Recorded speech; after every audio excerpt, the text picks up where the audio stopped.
देखिएगा आज की जो हमारी क्लास रहेगी BHDC 132 मध्यकालीन हिंदी कविता। ठीक है, एक खास तौर से आपका फर्स्ट ईयर का सब्जेक्ट रहेगा BHDC 132। ठीक है, और इसमें अगर मैं इस बुक की बात करूं तो बुक काफी आसान है। ठीक है, बहुत ज्यादा आपको दिक्कत आने वाली नहीं है।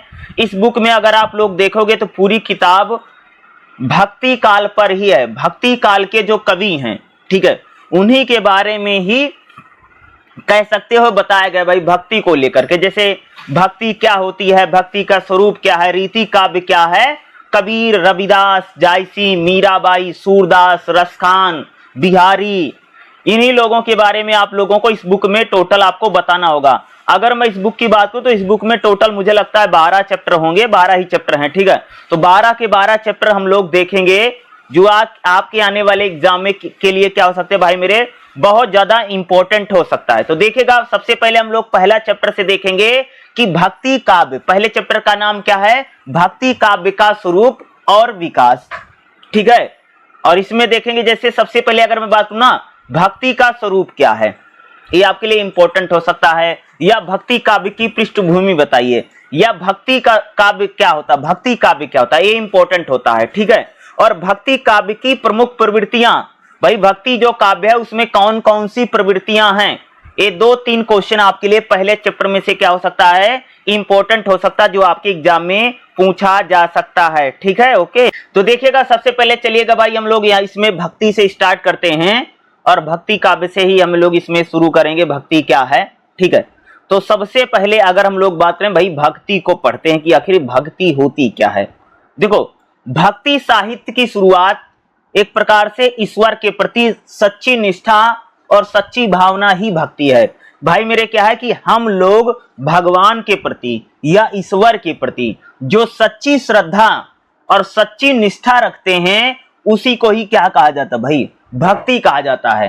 ठीक है, और ये सभी जितने लोगों के बारे में जैसे कबीर हैं, सूरदास हैं, रसखान हैं, इन सब के बारे में पढ़ेंगे क्या है, ये सभी लोग भक्त हैं और भक्त के साथ साथ क्या है, कवि हैं। ठीक है, इन्होंने कविता के लिए कविता नहीं की है बल्कि ईश्वर की भक्ति के रूप में इन्होंने अपनी कविताएं की हैं। यानी ईश्वर के लिए सच्ची निष्ठा, गहरा अनुराग और भाव इनमें दिखता है। कबीरदास हो, जायसी हो, सूरदास हो, मीराबाई, तुलसीदास, सभी भक्त कवि हैं। और कवि दो इन सब भक्त कवियों ने कह सकते हो भक्ति की यहां पर बात की है। भक्ति का स्वरूप कुछ ना कुछ अवश्य अलग है। सूरदास जो है साक्ष्य भक्ति करते हैं, तुलसीदास हास्य भक्ति, और कबीर और जायसी जो है वो दाम्पत्य भाव भक्ति में रखते हैं। ठीक है, यानी कह सकते ईश्वर के प्रति सच्ची निष्ठा व सच्ची श्रद्धा रखना ही क्या है भाई मेरे, भक्ति है। अब देखो भक्ति की बात करते हैं। भक्ति जो है वह भज दासु, भक्ति का मतलब क्या था, भक्ति का मतलब यह सेवा करना। लेकिन किसकी सेवा करना, ईश्वर के चरणों की सेवा करना, भगवान के चरणों की सेवा करना ही क्या भक्ति है। लेकिन सिर्फ सेवा तक ही भक्ति सीमित नहीं है, यानी भगवान की पूजा करना, भजन करना, भगवान के प्रति समर्पण, ये सभी चीज क्या है भक्ति में शामिल है। यानी आप लोग कह सकते कि ईश्वर की भक्ति प्रेम पूर्वक करना है। भक्ति जो है वो कह सकते कि नारद ने अपने भक्ति सूत्र में बताए हैं, उनके अनुसार कह सकते कि भक्ति जो है भगवान के प्रति प्रेम का समर्पण है। भैया आप जो भगवान के प्रति अपना प्रेम दिखाते हैं और प्रेम के प्रति आपका जो समर्पण भाव है, उस भाव को हम लोग यहाँ पर क्या करें भाई मेरे, भक्ति करें। आचार्य रामचंद्र शुक्ल के अनुसार श्रद्धा और प्रेम का योग ही भक्ति है। जहां पर ईश्वर के प्रति मन में श्रद्धा और प्रेम है, इसी का ही मिलन क्या होता भाई मेरे, भक्ति होती है। भक्त ईश्वर के प्रति गहरा प्रेम महसूस नहीं करता, वह उसे अपना एक प्रकार से पालन करता या मार्गदर्शक मानता। भाई जो भक्त होता है वो ईश्वर को क्या मानता है, अपना सब कुछ मानता है कि ईश्वर ही क्या है कि भैया हमारा सब कुछ है। ईश्वर के प्रति मन में गहरा प्रेम और गहरा अनुराग होना ही क्या है, भक्ति है। अब बात करें भाई भक्ति का स्वरूप क्या है, तो भक्ति को ईश्वर के पाने का सबसे आसान रास्ता बताएगा। भाई अगर आप देखोगे, भक्ति एक ऐसी चीज है, एक होती है जिसके जरिए हम लोग क्या कर सकते, भगवान को आसानी से पाया जा सकता है। और भगवत पुराण में कह सकते हो कि 9 प्रकार की भक्ति के बारे में बात की गई है। कितने प्रकार की भक्ति है?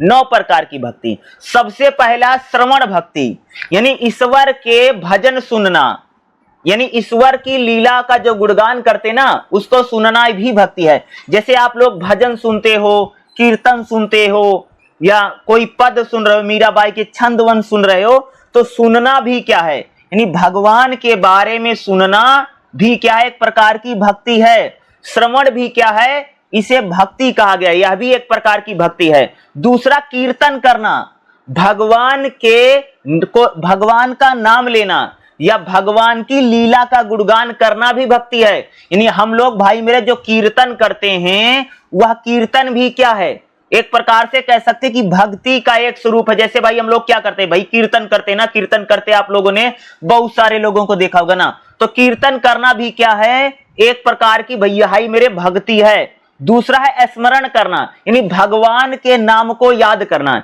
यानी स्मरण करना, भगवान का आप लोग नाम ले रहे हो, या भाई मेरे मान लो आप लोग भगवान को याद कर रहे हो, भगवान का नाम ले रहे हो, स्मरण करना भी क्या है, एक प्रकार की भक्ति है। जे भगवान को याद कर लिया, जैसे हम लोग कहते नहीं, जैसे हम राम राम राम राम, सीता सीता सीता राम सीता, हरिओम हरिओम, जैसे हम लोग करते नहीं, कोई नहा रहा, कोई बैठ करके बोल रहा है, तो ये भगवान के नाम को याद करना भी भाई मेरे भक्ति है। पाद सेवा, यानी ईश्वर के चरणों की सेवा करना भी भक्ति है।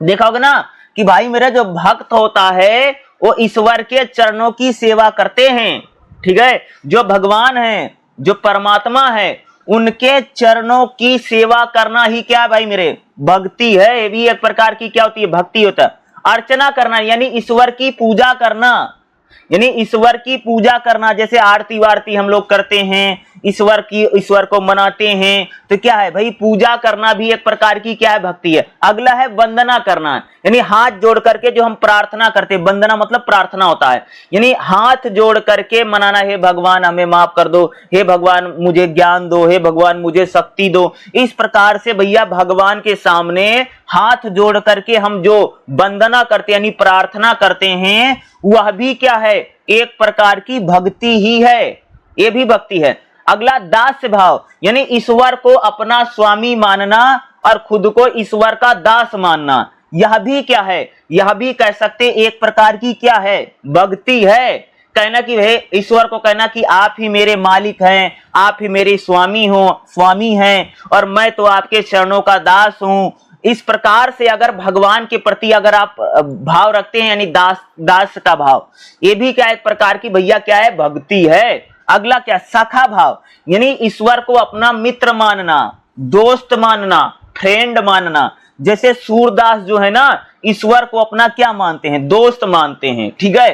तो यह भी क्या है, यह भी एक प्रकार की क्या है, भक्ति है। यह भी कह सकते कि आप लोग ईश्वर के प्रति क्या कर रहे हैं, भक्ति कर रहे हैं। ईश्वर को आपने भैया अपना मित्र मान लिया, अपना सखा मान लिया, अपना दोस्त मान लिया, यह भी क्या है, इसको भी हम भक्ति के रूप में ही बताते हैं। अगला है आत्मनिवेदन, यानी ईश्वर के चरणों में खुद को समर्पित कर देना कि भैया हे ईश्वर, अब आप ही हमारे मालिक हैं, अब आप ही हमारे स्वामी हैं, मैंने तो अपने आप को आपके हवाले कर दिया है, मैंने तो आपको आपके चरणों में समर्पित कर दिया है। इस प्रकार का भी अगर आप कोई व्यक्ति भाव रखता है तो वह भी क्या है, यह भी आत्मनिवेदन करना भी क्या है, एक प्रकार की क्या भैया, भक्ति है।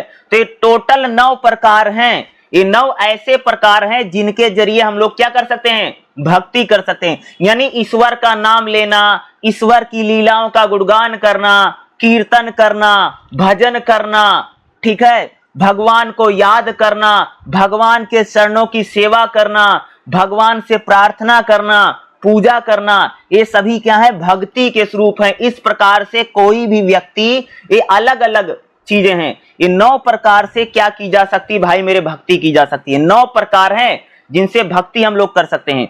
भक्ति काव्य, देखो भाई जो संत भगवान की भक्ति करते थे ना, उन्होंने दोहे लिखे, उन्होंने छंद लिखे, उन्होंने कह सकते भगवान को लेकर के भजन लिखे।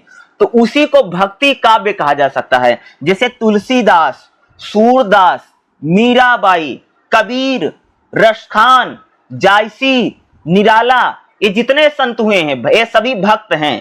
ये जो संत थे ये भगवान को लेकर के जो भजन लिखते थे, जो दोहे लिखते थे, ये जो भजन और दोहे जो भक्त कवि लिखते थे, इन्होंने जो ये जो लिटरेचर भजन दोहे लिखे, इसी को भक्ति काव्य बोला जाता है। ठीक है, तो भाई भक्ति काव्य जो है इसकी क्या खासियत है, भक्ति काव्य की प्रमुख प्रवृत्तियां क्या हैं? देखिएगा, भक्ति आंदोलन पर विचार करते हुए इसका आगमन बिजली की चमक के समान बताए। नहीं, भक्ति काल कह सकते भाई मेरे, अचानक से कह सकते इसकी शुरुआत हुई है भक्ति आंदोलन की। कह सकते कि 14वीं 15वीं शताब्दी में भक्ति आंदोलन की शुरुआत दक्षिण भारत से हुई। आप सबको पता होना चाहिए कि भारत में जो भक्ति आंदोलन है या जो भक्ति मोमेंट है, उस भक्ति आंदोलन या भक्ति मोमेंट की जो शुरुआत है कहां से हुई है? 14वीं और 15वीं शताब्दी से हुई है। ठीक है, और कह सकते कि भक्ति आंदोलन 14वीं से लेकर के 17वीं शताब्दी तक रहा, और इसमें भक्ति की कई सारी धाराएं हैं। ठीक है, कई सारी धाराओं में हम भक्ति काव्य को देखते हैं। तो भैया भक्ति काव्य यानी भगवान को लेकर के जो भक्ति को लेकर के जो भजन लिखा गया, जो कीर्तन लिखा गया, जो छंद लिखे गए, जो पद लिखे गए, वो भक्ति काव्यों की क्या क्या विशेषता है? तो भैया भक्ति के स्वरूप पर विचार करते हुए हमने बताया कि ईश्वर की उपासना करना का क्षेत्र ही भक्ति है। भक्ति हमें क्या बताती? भक्ति की विशेषता क्या है? प्रेम ही पुरुषार्थ है भैया, ईश्वर के प्रति प्रेम ही सब कुछ है, ये बताती है भक्ति। भक्ति काव्यों ने बताया कि ईश्वर के प्रति जो हमारा प्रेम है, ईश्वर से जो हम लोग भाई मेरे प्रेम करते हैं, यही क्या है? यही एक प्रकार से व्यक्ति का सब कुछ है। भगवान के प्रति प्रेम करना ही सबसे बड़ी चीज है। भक्त जो होता भाई मेरे, जो भक्त होता है वो भगवान के प्रति जो अपने प्रेम को दिखाता है, उस प्रेम को जो समर्पित करता, वही क्या है? सबसे बड़ी चीज है। भक्त से बड़ा भगवान है, भक्ति ने बताया। सब सबने सुना भी होगा, भगत के बस में है भगवान। तो भाई जब भगत के बस में भगवान हो गए हैं तो भक्त बड़ा है। क्या भक्त ने भगवान को इतना भज लिया है, भगवान का इतना भजन कीर्तन कर दिया है कि अब भक्त जैसे कहता भगवान वैसे कर रहे हैं।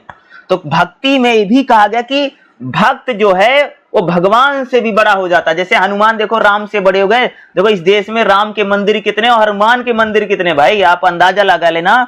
हमारे देश में राम के मंदिर कम है, लेकिन हनुमान के मंदिर सबसे ज्यादा आपको मिलेंगे।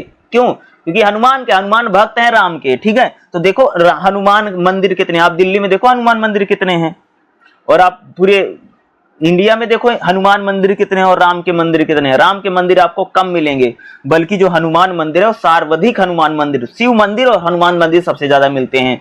तो अगर आप देखो भगवान शंकर भी किसके भक्त हैं? अगर आप देखोगे भगवान विष्णु के भक्त हैं। ठीक है, और हनुमान को देखोगे तो हनुमान भी किसके भक्त हैं? राम के भक्त हैं। ठीक है, तो उनके भक्ति देखो कितनी है, हनुमान की भक्ति होती है इस देश में ना।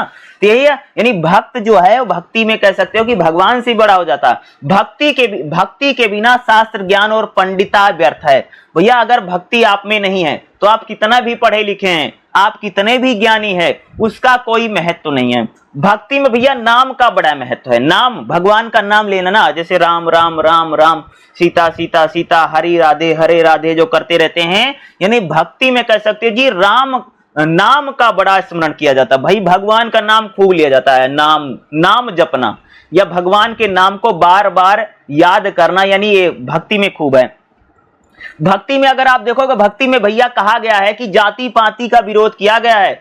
कि आप सबको पता कि भक्ति आंदोलन की शुरुआत हुई उस समय भारत में भैया जाति पाति का बहुत है, ऊंच छोटी जाति बड़ी जाति। तो भक्ति में कहा गया कि जाति पाति को भैया मत मानो, शास्त्र ज्ञान नहीं, आचार व्यवहार सबसे बड़ा है। यानी कह सकते हैं भक्ति दो प्रकार की है, सगुण भक्ति, निर्गुण भक्ति। सगुण भक्ति क्या होती है? सगुण भक्ति का मतलब होता भाई मेरे कि एक प्रकार से जैसे आप राम की भक्ति करते हैं, आप कृष्ण की भक्ति करते हैं, आप दुर्गा जी की भक्ति करते हैं, आप राधा कृष्ण की भक्ति करते हैं, तो आप सगुण भक्ति करते हैं। निर्गुण भक्ति क्या? यानी निर्गुण भक्ति वह भक्ति होती है जिन संतों ने कहा भैया भगवान जो है ना, उसका तो न कोई रंग है न तो कोई रूप है, वो ब्रह्म है, उसको हम लोग क्या बोलते हैं भैया, निर्गुण भक्ति। उसी पर एक होती राम भक्ति की, जिन संतों ने राम की भक्ति की। कुछ ऐसे संत हुए हमारे यहाँ पर जिन्होंने भैया कृष्ण की भक्ति की। तो ये कुछ भक्ति की अलग अलग वैरायटी है। भक्ति में क्या, ईश्वर के प्रति भैया सच्चा प्रेम ही भक्ति है। ठीक है, भक्ति में हम लोग क्या कहते हैं भाई, भक्ति में भक्त जो है ईश्वर के प्रेम क्या है, उसका सच्चा प्रेम है। चाहे सगुण भक्ति हो, चाहे निर्गुण भक्ति हो, चाहे राम की भक्ति हो, चाहे कृष्ण की भक्ति हो, सभी भक्त कवियों ने ईश्वर के प्रति सच्चा प्रेम प्रकट किया है। भक्ति में कहा गया भाई ईश्वर के प्रति क्या है, इन लोगों का क्या है, सच्चा प्रेम है।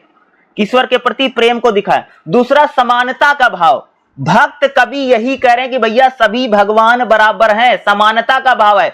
भाई सबरी ने जब राम के जूठे बैर खा लिए थे और निषाद राज ने जब राम को अपना यानी भरत से राम को अपना प्रिय बताते हैं तो बताता कि भगवान समानता का भाव रखते हैं।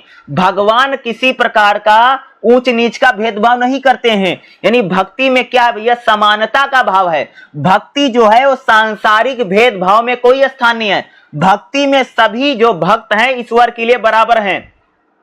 तुलसीदास जी कहते हैं कि भक्ति के क्षेत्र में किसी प्रकार का भेदभाव नहीं है। भगवान राम ने सबरी के जूठे बेर को खा करके इस बात को सिद्ध कर दिया कि भैया भगवान के लिए सभी बराबर हैं। और भक्ति में न तो कोई छोटा है, न तो कोई बड़ा है, न जात पाती का भेदभाव बिल्कुल भक्ति में नहीं होता।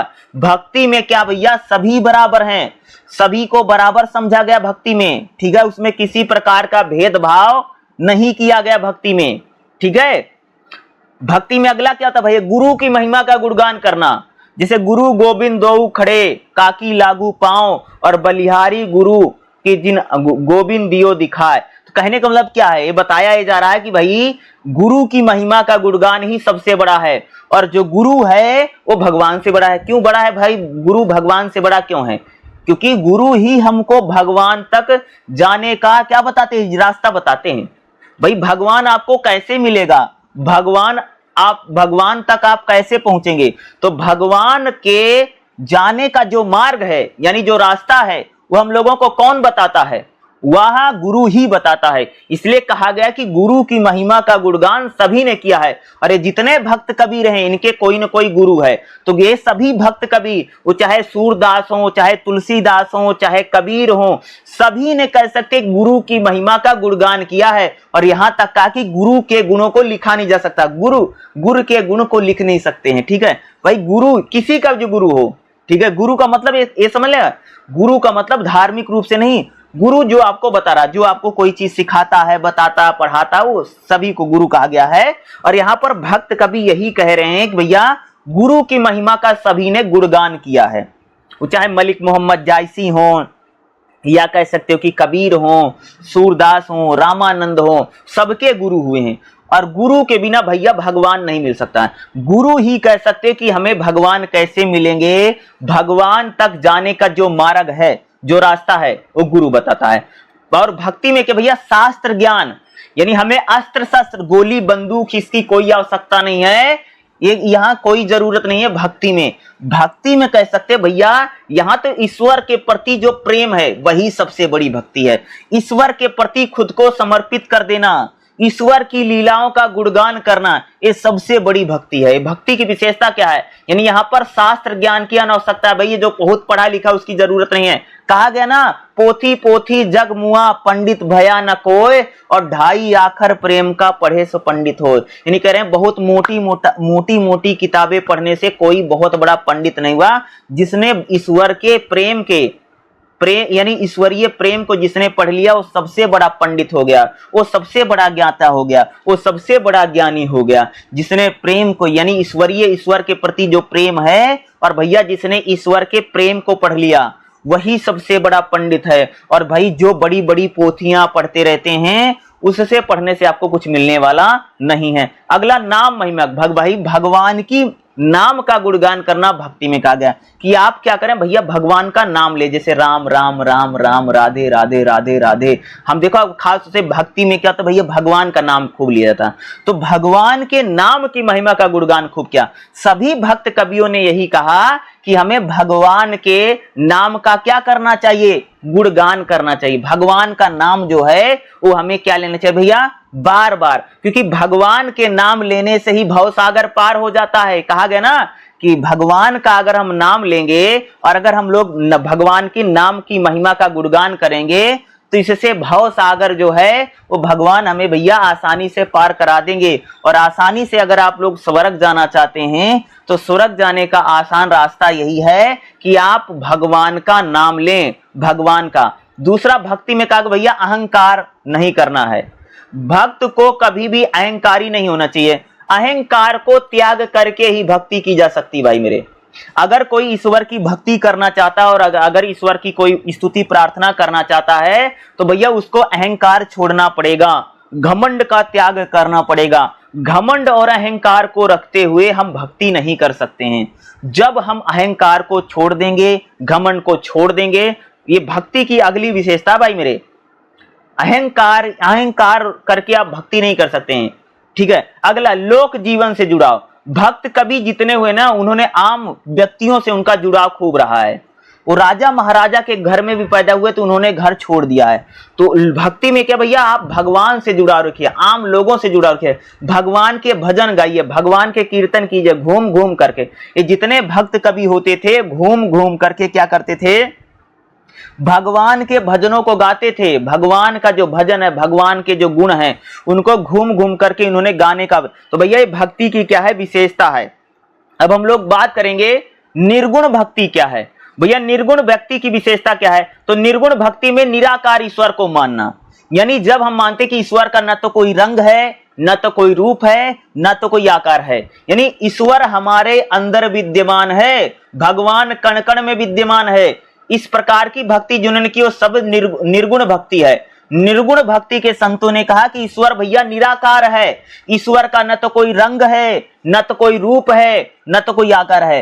निर्गुण भक्ति ने संतों ने कहा कि भैया भगवान की मूर्ति की पूजा करना बंद करो, क्योंकि भगवान मंदिर में, मस्जिद में और मूर्तियों में नहीं बैठा है, भगवान कण कण में बैठा है। और भगवान जो है हमारे अंदर बैठा है और तुम्हारे अंदर बैठा है, यानी भगवान जो है कण कण में विद्यमान है और भगवान किसी मंदिर में, मूर्ति में नहीं बैठा है। निर्गुण भक्ति के संतों ने कहा, यानी भगवान जो है वो एक प्रकार से क्या, निर्गुण निराकार ब्रह्म है ईश्वर। अगला, लौकिक प्रेम की इन्होंने बात की कि भाई ईश्वर से प्रेम करो, भक्ति की। यानी कह सकते हो कि ये जो निर्गुण धारा के संत रहे, इन्होंने कहा भैया आध्यात्मिक प्रेम नहीं, ईश्वर के प्रति आपका जो प्रेम है, हम लोग जो भगवान के प्रति प्रेम रखते हैं, यही भगवान के लिए सब कुछ बड़ा है। इसी प्रेम की उन्होंने बात की। दूसरा इन्होंने कहा भैया कि समाज में जो ऊंच नीच है, जो छुआछूत है, जो सामाजिक कुरीतियां हैं, और गंगा नहाने से स्वर्ग मिलेगा और ये करने से होगा, ये सब अंधविश्वास है। इन लोगों ने कहा ईश्वर को अगर आप पाना चाहते हैं तो आप एक प्रकार से प्रेम के साथ ईश्वर को पा सकते हैं। आपको एक कर्म कांड, झाड़ फूक, टोना टोटका, एक सभी से दूर रहना है। यानी निर्गुण भक्ति के संतों, निर्गुण धारा के संतों ने कहा कि भैया ईश्वर को अगर आप पाना चाहते तो किसी प्रकार का भेदभाव मत कीजिए। गंगा नहाने से स्वर्ग मिलेगा और ये करने से पुण्य मिलेगा, ये करने से पाप होगा, ये नहीं। ईश्वर की आप लोग क्या करिए, भक्ति कीजिए। और धार्मिक छुआछूत, इस जातिवाद और छुआछूत का कह सकते हैं निर्गुण धारा के संतों ने विरोध किया। कहा भैया भगवान किसी प्रकार का भेदभाव नहीं करते हैं, हम सभी ईश्वर की संतानें हैं। और भगवान के लिए ना तो कोई ब्राह्मण है, न तो कोई क्षत्रिय है, न तो कोई वैश्य है, न तो कोई शूद्र है। सभी जो मनुष्य हैं ईश्वर की संतानें हैं, सभी को भगवान ने ही बना रखा है। तो हमें किसी प्रकार का भेदभाव नहीं करना चाहिए। हिंदू मुस्लिम के आधार पर भी किसी प्रकार का भेदभाव ना करें, सभी मनुष्य बराबर हैं, हम सभी ईश्वर की ही संतानें हैं, कह सकते एक प्रकार से ये निर्गुण धारा के संत ने। अगला रहस्यवाद की, भाई भगवान में कोई ना कोई सत्ता है, कोई रहस्य है जिसको हम सिर्फ महसूस कर सकते हैं। भगवान के रहस्य को जाना नहीं जा सकता है, उसे सिर्फ हम लोग क्या कर सकते हैं, महसूस कर सकते हैं। निर्गुण धारा के संतों ने कहा, निर्गुण धारा के संतों ने कहा भैया अहंकार को छोड़ दो, ईश्वर के प्रति प्रेम रखो, कि भगवान का नाम लो और भगवान के नाम का जाप करो। ये कहा, यानी कहा निर्गुण धारा के संतों ने कहा कि भगवान को हम लोग ज्ञान के जरिए पा सकते हैं और प्रेम के जरिए पा सकते हैं। प्रेमाश्रयी शाखा जो है उन्होंने कहा भैया कि भगवान को प्रेम के जरिए पाया जा सकता है, भाई भगवान से प्रेम करो, भगवान का भजन करो, कीर्तन करो, इसके जरिए पाया जाता है। और जो ज्ञान मार्गी शाखा के संत हैं, ज्ञान मार्गी के शाखा संतों कि भगवान को हम ज्ञान के जरिए पा सकते हैं, और प्रेम मार्गी जो शाखा उन्होंने कहा कि भैया कि भगवान को प्रेम के जरिए पाया जा सकता है। सगुण भक्ति की क्या विशेषता है? सगुण भक्ति में कह सकते कि ये लोग जो है सगुण भक्ति वाले जो ना, ये कहते हैं भैया ईश्वर सत्य है और जगत मिथ्या है, इन्होंने कहा। दूसरा सगुण भक्ति उसको बोलते हैं भैया जो आदमी राम की, कृष्ण की, राधा की, दुर्गा की भक्ति करता है, वो सगुण भक्ति है। यानी ऐसे संतों ने जिन्होंने अपना परमात्मा राम को माना, कृष्ण को माना, यानी सगुण भक्ति के धारा के संतों ने कहा उनका जो भगवान है वो किसी दिव्य आत्मा में, किसी मूर्ति में या किसी दिव्य पुरुष में विद्यमान है, वो सगुण भक्ति है। सगुण भक्ति में जैसे रामानुज, इन्होंने कहा भैया जगत जीव और ईश्वर जो है उस तरह से ईश्वर में संबंध है। माधवाचार, वल्लभाचार, यानी कह सकते कि जो सगुण भक्ति है, इन लोगों ने अवतारवाद की बात की, भगवान अवतार लेता है। जैसे राम ने अवतार लिया है, कृष्ण ने अवतार लिया है, तो सगुण धारा के जो संत हैं उन्होंने किसमें विश्वास रखा भैया? अवतारवाद में, कि भगवान भैया अवतार लेता है। जब इस धरती पर पाप बढ़ जाता है तो पाप को खत्म करने के लिए भगवान जन्म लेता है। यानी कह सकते कि निर्गुण धारा के संतों ने कह सकते क्या कहा? अवतारवाद में विश्वास है। ये कहते हैं कि भाई भगवान अवतार लेता है। यानी कि निर्गुण धारा के संतों ने ईश्वर की लीलाओं का गुणगान किया, जैसे कृष्ण की बाल लीला, जो रास लीला, मान लीला, या भगवान राम की लीलाओं का गुणगान। यानी कह सकते कि निर्गुण धारा के संत क्या करते हैं? ये ईश्वर की लीलाओं का खूब गुणगान करते हैं। और दूसरा क्या है? भक्ति को बताते हैं कि भाई ईश्वर से प्रेम करो, ईश्वर के प्रति सच्ची श्रद्धा व सच्ची निष्ठा रखो। एक बात कौन कहता है? सगुण भक्ति धारा के संत हैं। सगुण भक्ति के जो संत हैं उन्होंने कह सकते भैया ईश्वर की लीलाओं का खूब गुणगान किया, जैसे भगवान कृष्ण की बाल लीला है, रास लीला है, मान लीला, इसका गुणगान किया। यानी सगुण भक्ति उसको कहते हैं कि सगुण भक्ति धारा के जो संत हैं, ये आप लोग कह सकते हो कि ये लोग राम की भक्ति करते हैं, कृष्ण की भक्ति करते हैं, मूर्तिवाद में विश्वास रखते हैं, मंदिर में जाते हैं, मूर्ति में विश्वास रखते हैं। यानी इनका जो भगवान है, जो ईश्वर है, वो किसी दिव्य आत्मा में है, किसी दिव्य पुरुष में है। इसी को हम लोग क्या कहते हैं भाई? सगुण भक्ति की विशेषता। तो सगुण भक्ति, निर्गुण भक्ति, ये आपसे पूछा जा सकता है और जरूर आ सकता है। और भक्ति को लेकर के आपके एग्जाम में एक क्वेश्चन भाई 100% आएगा, जो मैं आपको बता रहा हूं, और इसको आपको करके ही जाना। पहला चैप्टर बहुत इंपॉर्टेंट है, अगर आप पहला समझ लोगे ना तो आपके लगभग पूरी किताब 90% समझ में आ जाएगी, क्योंकि आगे सब यही सारा है।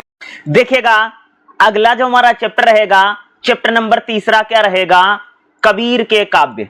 ठीक है, इसमें हम लोगों को कबीर के बारे में पढ़ना। अगर मैं कबीर की बात करूं ना, जैसे कबीर की भक्ति भावना आपसे एग्जाम में पूछी जा सकती है, कबीर जी की सामाजिक चेतना बताओ, ठीक है, या कबीर, ये इस टाइप के क्वेश्चन पूछे जा सकते हैं। कबीर की भाषा कैसे है और कबीर का सौंदर्य कैसा है? एक बात बता दूं ना, कबीर की जो भाषा है भाई ना, सधुक्कड़ी भाषा है।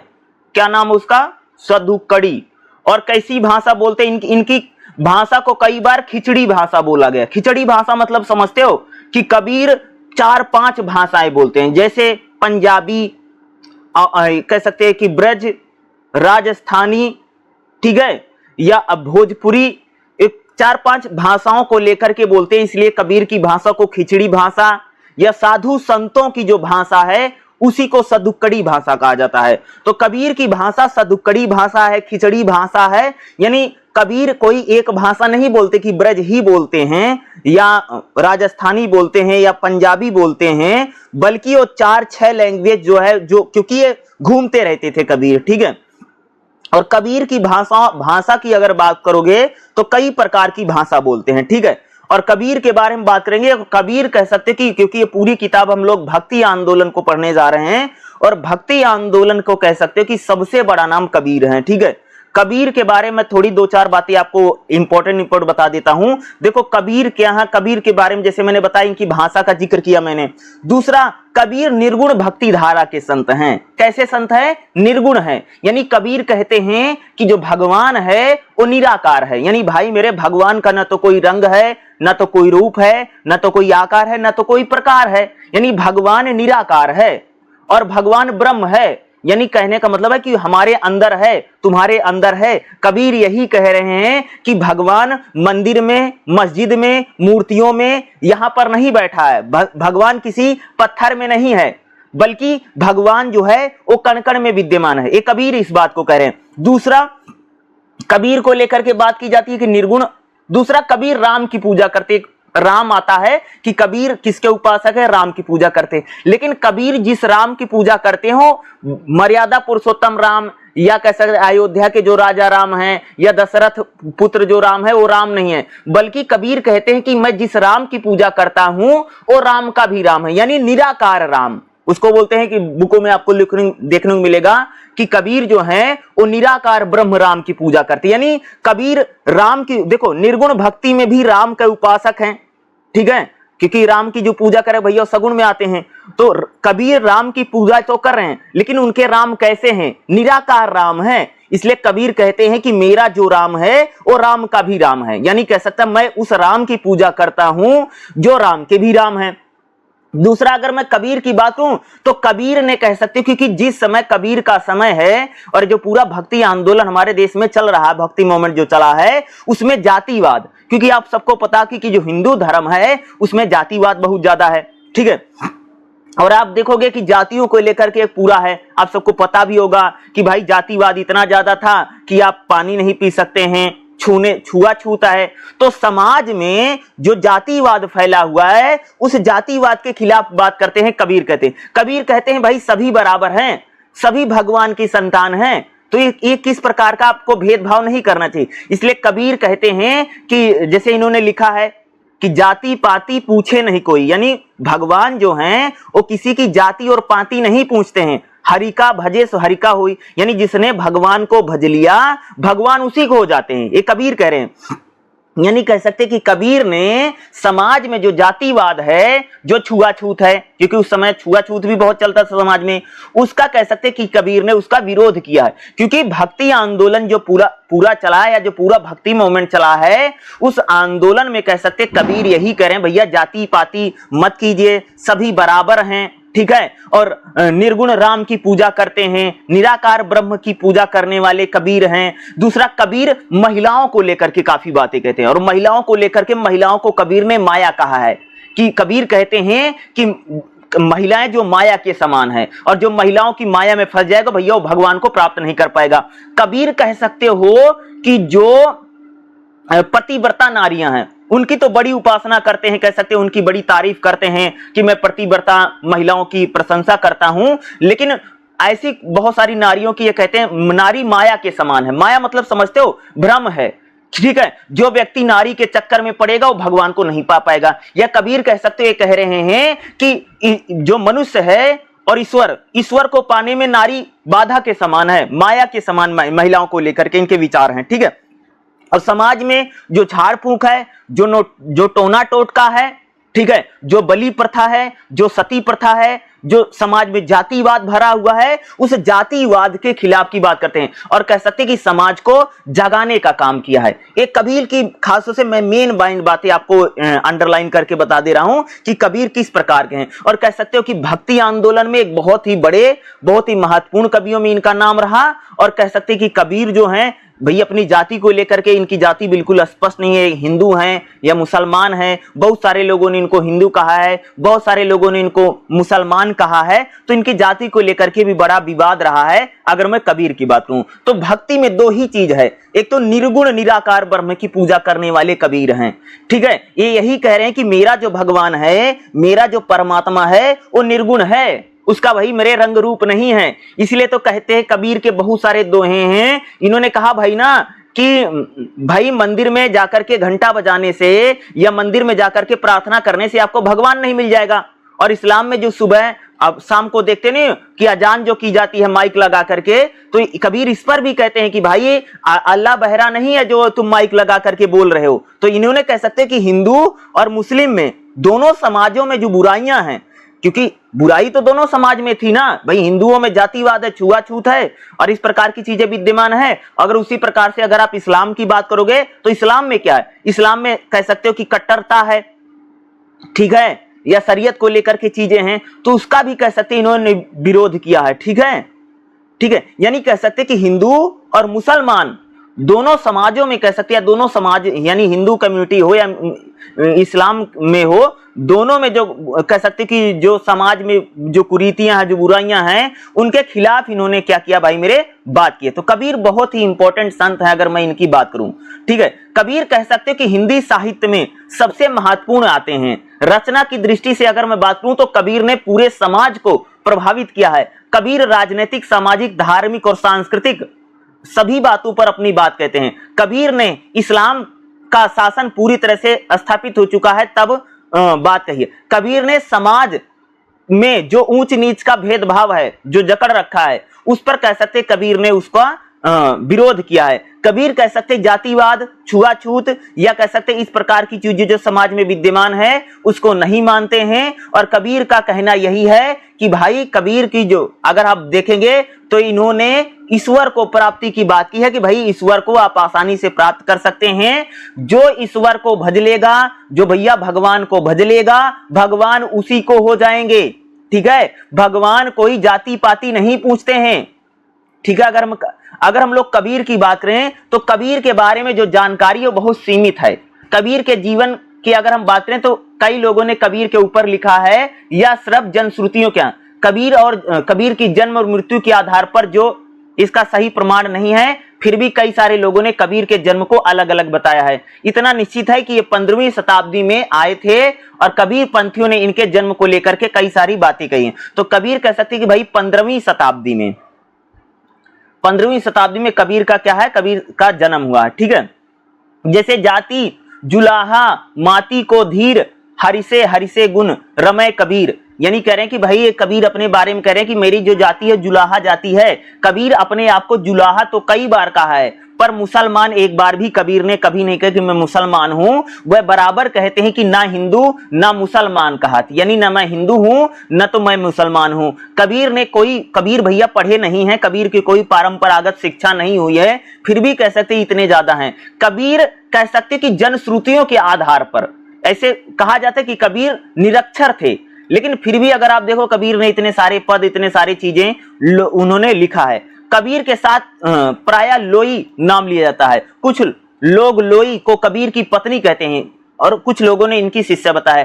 कबीर की पत्नी का नाम तो लोई था और इनके 2 पुत्र हैं, एक पुत्री है, सॉरी एक पुत्र एक पुत्री थी। पुत्र का नाम कमाल है और पुत्री का नाम क्या था भैया, इनकी कमाली था। इनकी पत्नी का नाम लोई है। अगर हमें कबीर की रचनाओं की बात करें तो यह माना जाता है कि कबीर निरक्षर थे, पढ़े भी लिखे नहीं है, फिर भी कबीर ने कोई रचनाएं नहीं की है। लेकिन कबीर के कह सकते जो शिष्य थे उन लोगों ने इनकी रचनाओं को लिखा है। कबीर की अगर बात करूं तो कबीर ग्रंथावली बहुत फेमस है जो इनकी, और खास तौर से डॉक्टर श्याम सुंदर दास, क्या नाम है, डॉक्टर श्याम सुंदर दास ने कबीर ग्रंथावली, और डॉक्टर राम कुमार वर्मा ने संत कबीर इन्होंने लिखा है। ये कबीर के कुछ काव्य। अगर मैं कबीर की बात करूं तो कबीर ने बीजक नाम की एक पुस्तक लिखी है, बीजक, और बहुत फेमस है। खास से अगर मैं कबीर को देखोगे तो बीजक के लिए बड़े फेमस हुए हैं, जिसमें साखी शबद रैमनी इसमें लिया जाता है कि इन्होंने बीजक की भाई क्या की है,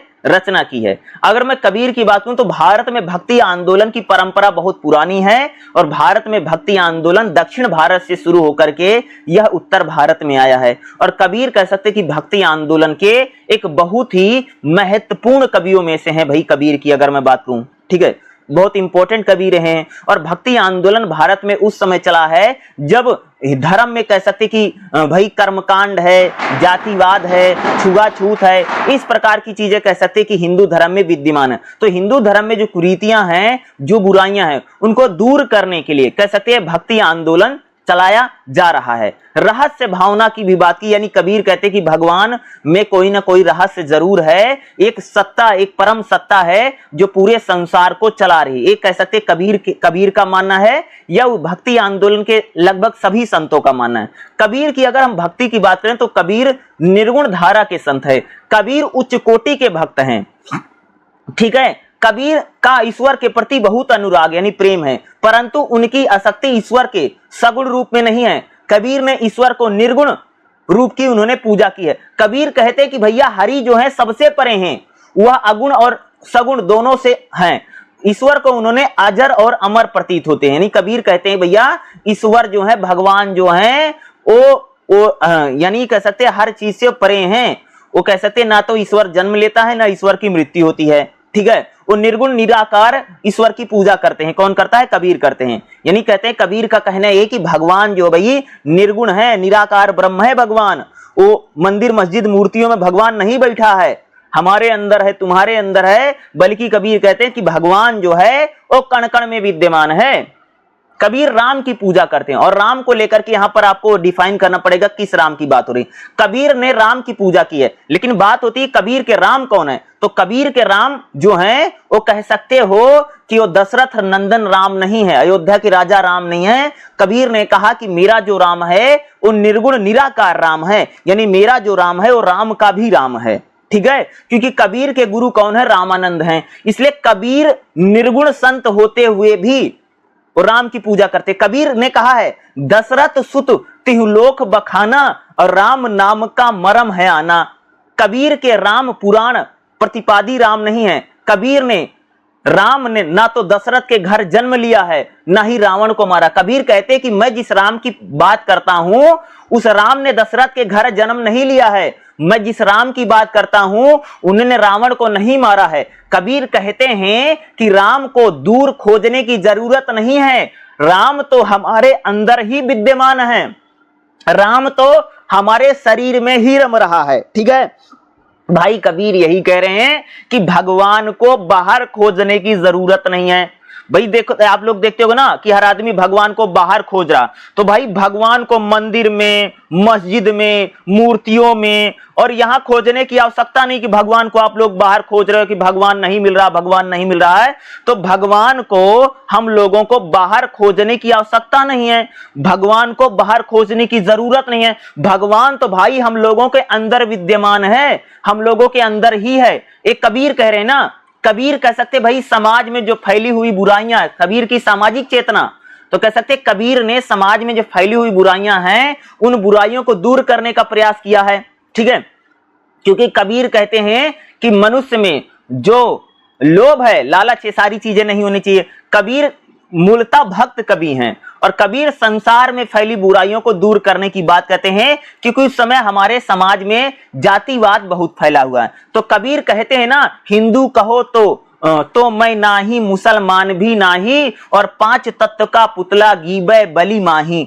ये कहते हैं कि हम उस वासी देश के हैं जहां जाति वर्ण नहीं है। तो कहते हैं कि भाई न तो मैं हिंदू हूं, न तो मैं मुसलमान हूं, मैं 5 तत्व, यानी भाई शरीर 5 तत्वों से बना है, मैं 5 तत्व का पुतला हूं। मैं ऐसी जगह रहता हूं जहां पर न तो जाति है, न तो भैया कोई धर्म है। और कबीर ने कह सकते समाज में फैली हुई जो कुरीतियां, जो बुराइयां हैं, उनको दूर करने के बाद क्या है, वह हिंदू और मुसलमान दोनों में जो सामाजिक बुराइयां हैं उनको दूर करने की बात की है। कबीर नमाज और मूर्ति दोनों का विरोध करते हैं, और समाज में जो जातिवाद है, जो छुआछूत है, उसका विरोध किया है। कबीर कह सकते हैं कि एक उपदेशक हैं, और कबीर के बारे में कहा जाता है कि कबीर अक्खड़ कवि हैं, ठीक है। और कबीर कह सकते हैं हिंदू धर्म में जो बुराइयां हैं, जैसे कबीर ने वेद पाठ, तीर्थ यात्रा करना, छुआछूत, अवतारवाद, ये तमाम आडंबरों का क्या कबीर ने विरोध किया है। कबीर ने जातिवाद, संप्रदायवाद को समाप्त करना चाहते हैं। वो कहते हैं कि ईश्वर इन सब चीजों को नहीं मानता है, भगवान इन सब चीजों को नहीं मानता है। कबीर कहते हैं कि भाई आप सिर्फ भगवान को भजिए, भगवान आपको मिल जाएगा। आडंबर और ये दुनिया भर का जो आडंबर है जो व्यक्ति कर रहा है, इससे आपको भगवान मिलने वाले नहीं है। जातिवाद, छुआछूत मत कीजिए, सभी को भगवान ने बना रखा है, और भगवान के लिए भैया सभी बराबर हैं। हम सभी ईश्वर की संतानें हैं। क्या है? हम सभी ईश्वर की संतानें हैं और ईश्वर व्यक्तियों में किसी प्रकार का भेदभाव नहीं करता है। तो हम लोगों को भी किसी प्रकार का, भाई हम लोगों को भी किसी प्रकार का भेदभाव नहीं करना चाहिए, ये कबीर कह रहे हैं। ठीक है, कबीर की अगर मैं भाषा की बात करूं तो कबीर भैया सदुक्कड़ी भाषा का प्रयोग करते हैं। कबीर की मिश्रित भाषा है या खिचड़ी भाषा है, अगर मैं बात करूं, अगर उनकी लैंग्वेज की बात करूं। ठीक है, कई प्रकार की भाषा, जैसे खड़ी बोली का प्रयोग करते हैं कबीर, पंजाबी भाषा का प्रयोग करते हैं, राजस्थानी भाषा का प्रयोग करते हैं। ठीक है, कई प्रकार की भाषाओं का प्रयोग अगर आप देखेंगे तो कबीर के काव्य में हम लोगों को देखने को मिलती है। तो कबीर एक बहुत इंपॉर्टेंट कवि हैं और जिनसे कह सकते हैं कि आपको एग्जाम में क्वेश्चन जरूर देखने को मिलेगा ही मिलेगा।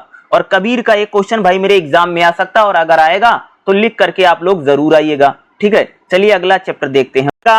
अगला जो हमारा चैप्टर रहेगा, चैप्टर नंबर 4 क्या रहेगा भाई, रविदास का काव्य। ठीक है, रविदास भी ये कह सकते हैं भक्ति आंदोलन के संत रहे हैं।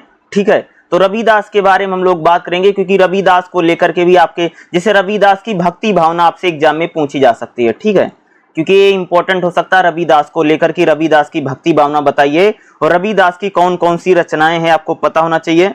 ठीक है, रविदास का ज्यादातर भक्ति भावना ही पूछी जाएगी कि रविदास कैसे संत हैं, किसकी पूजा करते हैं, किस प्रकार से ईश्वर को मानते हैं। ठीक है, तो रविदास एक काफी इंपॉर्टेंट है अगर जैसे मैं बात करूं। ठीक है, देखो सभी मध्यकालीन भक्त और संतों की तरह रविदास के जीवन के बारे में जानकारियां बहुत कम हैं।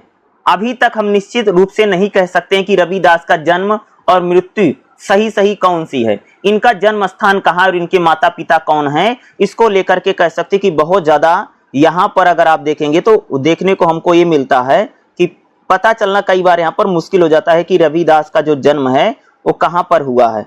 ठीक है, तो ये चीजें कई बार है पता नहीं चल पाती हैं। ठीक है, इनमें से सबसे महत्वपूर्ण बात यह है कि सभी विद्वान मानते हैं कि रविदास नामक कवि ने भक्ति की रचनाएं करती हैं। सभी संतों ने कहा है कि रविदास जो हैं एक भक्त कवि हैं जिन्होंने भक्ति में लेकर के ईश्वर की रचनाएं की हैं। साथ ही रविदास के बारे में अन्य भक्त कवियों ने भी टिप्पणी की है। जनश्रुतियों में कवियों ने आपस में संबंध का पता लगाया है कि रविदास की जाति जो है वो चमार जाति थी। ये कहा जाता है कि रविदास की कास्ट को लेकर के या जाति को लेकर के यहाँ पर बातें होती कि वो चमार जाति से थे। ऐसा स्वयं विद्वानों ने अपनी अनेक साखियों में लिखा है कि ऐसी जाति विख्यात चमार लिख करके उन्होंने स्वयं की अपनी जाति की क्या है घोषणा की। यानी अब जाति के बारे में रविदास के जन्म के बारे में 2-3 बातें प्रचलित हैं। कुछ लोगों का कहना कि रविदास का जन्म राजस्थान में हुआ था, कई लोग कहते भैया रविदास का जन्म गुजरात में हुआ है। ठीक है, तो इनके जाति को लेकर के और जन्म स्थान को लेकर के हमें वाद यानी काफी विवाद देखने को मिलता है। यानी कोई भी अगर आप देखोगे तो लोग जो हैं इनकी जाति को लेकर के यहाँ पर एक मत हम लोगों को देखते नहीं है। ठीक है, कि जो लोग हैं वो एक मत नहीं है। अगर मैं रविदास के बात करूं तो रविदास की कास्ट को लेकर के, जाति को लेकर के इसको एक मत है। रविदास अपने बारे में यह भी मत प्रचलित है कि वह रामानंद के शिष्य थे। क्या है कि रविदास जो है किसके शिष्य हैं, रामानंद के शिष्यों में इनका क्या आता है भाई, नाम आता है। अगर मैं बात करूं तो रविदास को रामानंद के शिष्यों में इनको गिना जाता है। जिस यानी रामानंद के शिष्य जैसे कबीर हैं, मीरा हैं, धन्ना है, तो उसी के कह सकते कि समकालीन कवियों में रविदास गिने जाते हैं। यानी क्या है कि रविदास जो है ये क्या है कि समकालीन कवि है। ठीक है, उसी के अगर आप देखेंगे तो समकालीन कवियों में क्या है कि इनका नाम हम लोगों को यहाँ पर देखने को मिलता है। ठीक है, तो समकालीन कवियों में इनका नाम रहा है। ठीक है, माता पिता के बारे में जैसे अगर हम लोग बात करें, ठीक देखिएगा, अगर मैं माता पिता की बात करूं तो इनके माता पिता के बारे में विद्वान भैया एक मत नहीं है। सभी विद्वानों ने कुछ लोगों ने इनके पिता का नाम राहु आया है तो कुछ लोगों ने इनके पिता का नाम रघु बताया है। इनकी माता का नाम लोना या लोना कहा गया है। ठीक है, इनके कितने संतानें थी इसके बारे में भी पता नहीं चला। अगर मैं रविदास के बारे में बात करूं तो रविदास की थोड़ी सी हम लोग यहाँ पर इनकी कर लेते हैं भाई, इनकी कौन कौन सी रचनाएं हैं। तो अगर मैं रविदास की रचनाओं की बात करूं तो रविदास मुक्तक और चिंतक कवि हैं। उन्होंने किसी भी प्रबंधन काव्य की रचना नहीं की है। ठीक है, यह जानकारी उपलब्ध नहीं कि वह पढ़े लिखे थे या नहीं थे। शिक्षित नहीं होने के कारण उनकी जो रचना है ज्यादातर उनके शिष्यों ने लिख रखी, यानी जो समर्थक हैं। रविदास की जो वाणी है हमें गुरु ग्रंथ साहिब में देखने को मिल सकती है। गुरु ग्रंथ साहिब में कह सकते कि रविदास ने कई सारे पदों को लिखा है। अगर मैं रविदास के बारे में बात करूं तो रविदास जो हैं ये भक्ति आंदोलन के प्रमुख संतों में रहे हैं। रविदास जो है कह सकते सगुण और निर्गुण दोनों में आते हैं। रविदास जो है कह सकते कि सगुण की भी उपासना में इनका नाम रहा है। रविदास जो हैं वो मूर्ति पूजा में, अवतारवाद में ईश्वर के रूप में विश्वास करते हैं।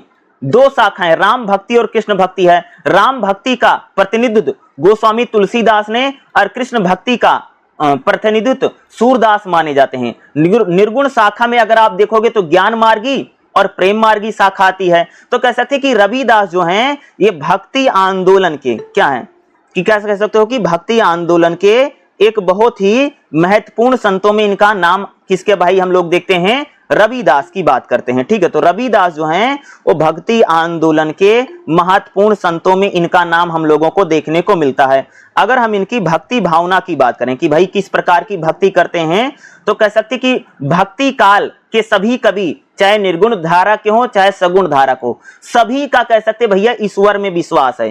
कह सकते कि सभी लोगों ने क्या किया है कि जितने भी, अगर आप भक्ति आंदोलन में सभी संतों के बारे में अगर आप बात करेंगी तो सभी ने किसमें किया है, सभी का ईश्वर में विश्वास है। ठीक है, सभी ने भगवान को माना है, चाहे सगुण भक्ति का कोई संत हो चाहे निर्गुण धारा के कोई संत हैं, सभी संतों को कह सकते कि उन्होंने ईश्वर को माना है या ईश्वर को मानते हैं। निर्गुण कवि निराकार भाव से ईश्वर की पूजा करते हैं।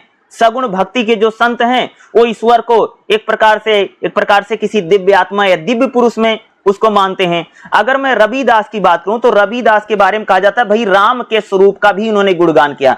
रविदास के अनुसार राम जो है निर्गुण है। रविदास जिस राम की पूजा करते हैं वह भी निर्गुण और निराकार संत की ही पूजा किसने की भाई, रविदास ने की है। इनका स्मरण करते रहना चाहिए और यह राम के नाम का जाप करते हैं। यानी रविदास की अगर आप देखोगे तो लगातार क्या करते रहते हैं, भगवान के नाम का या क्या करते हैं भाई स्मरण करते रहते हैं लगातार। अगर आप देखोगे तो ये भगवान का जो नाम है, भगवान का जो भजन है लगातार, या कह सकते भाई रविदास के बारे में कहा जाता है कि लगातार कंटिन्यू भगवान को भजते रहते हैं। ठीक है, या भगवान का कह सकते भाई मेरे लगातार उसका भजन करते रहते हैं। और किस राम की पूजा करते हैं, निर्गुण निराकार राम की पूजा किसने की भाई, रविदास ने की है। मानव शरीर की बात करते हैं, सभी निर्गुण कवियों तन मन को कुछ नहीं मानते हैं। इस माध्यम से संत उपदेश देते हैं। संतों का मानना है कि मनुष्य को अपने तन के सौंदर्य का अहंकार नहीं करना भाई। यानी रविदास का कहना कि किसी को भी अपने शरीर सुंदर है, शरीर का अहंकार हम लोगों को कभी नहीं करना चाहिए, क्योंकि मनुष्य का जो शरीर है वो कुछ नहीं है, एक दिन भैया मिट्टी में मिल जाएगा। रविदास का मानना है कि तन घास के टाटी के समान है। तन है यानी हमारा जो शरीर है एक प्रकार की क्या भैया खरपतवार है। यानी हम लोगों को अपने शरीर पर कभी भी घमंड और अहंकार नहीं करना चाहिए। रविदास कहते हैं घास की तरह एक दिन हमारा शरीर जल जाएगा और मिट्टी में मिल जाएगा। हमें अपने शरीर पर कभी भी अहंकार नहीं करना चाहिए। मृत्यु के बाद सभी का शरीर जो है वो साथ छोड़ देता है, जैसे स्त्री साथ छोड़ देती है। मृत्यु के बाद शरीर का कोई महत्व नहीं है। एक पद में रविदास ने तन की देखा भाई कि उन्होंने कहा कि शरीर का अहंकार मत कीजिए, आप लोग शरीर का घमंड मत कीजिए। यानी शरीर के घमंड और अहंकार को लेकर कहते भाई शरीर कुछ नहीं है, शरीर आज है शरीर कल नहीं है। ईश्वर को भजिए, ईश्वर की पूजा करिए। और रविदास चमड़े का काम करते हैं और चमड़े को लेकर के उन्होंने कहा भैया कि कहते हैं कि शरीर तो हमारा कुछ नहीं है भाई, भगवान को भजो, भगवान की स्तुति कीजिए, भगवान के चरणों की वंदना कीजिए, भगवान के भजनों को गाइए। ये यहाँ कौन कहते हैं, ये सारी बातें रविदास ने कही। अगर रविदास की बारे में अगर हम लोग और बात करें, रविदास की भैया भक्ति का उद्देश्य क्या है। कई बार तो यह प्रश्न उठता है कि आखिर रविदास किसके भक्त हैं। तो कह सकते कि रविदास निर्गुण निराकार ब्रह्म की पूजा करने वाले संतों में से रविदास का नाम आता है। रविदास की भक्ति बहुत विशेष है। रविदास कह सकते हैं कि वह जन्म और मृत्यु में उनका किसी प्रकार के विश्वास नहीं है और वो कहते हैं कि भैया शरीर पर हमें किसी प्रकार का घमंड नहीं करना चाहिए और हमेशा ईश्वर की भक्ति करनी चाहिए, हमेशा भगवान का भजन करना चाहिए। रविदास जो है का आदर्श समाज की बात करते हैं और आदर्श जीवन जीने की बात करते हैं। रविदास कहते हैं कि हमें बड़ी बड़ी कामनाएं नहीं करनी चाहिए। यानी रविदास का कहना क्या है कि हम लोगों को क्या करें, हम लोगों को ईश्वर के प्रति किसी प्रकार की भैया ईश्वर से कुछ मांगो मत, बिना मांगे ही हमें ईश्वर सब कुछ दे देगा। भगवान में हमें पूरा भरोसा करना है। क्या करना है?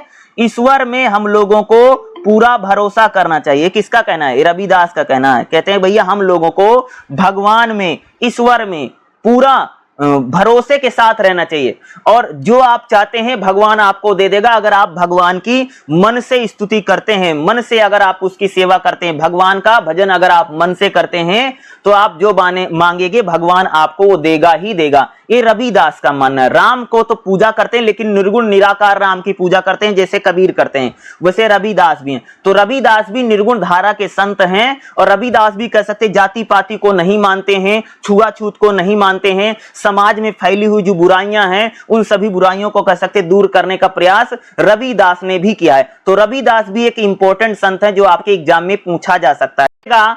अगला जो हमारा चैप्टर रहेगा, चैप्टर नंबर 5 क्या रहेगा? जायसी का काव्य, जिसमें हम लोग खास तौर से मलिक मोहम्मद जायसी के बारे में बात करेंगे। और एक बात बता दूं, जायसी को लेकर के जरूर एग्जाम में पूछा जा सकता है। चाहे आपसे पूछेंगे जायसी की भक्ति बताओ, या कह सकते आपसे पूछ सकते हैं जायसी के काव्य में लोक जीवन क्या है।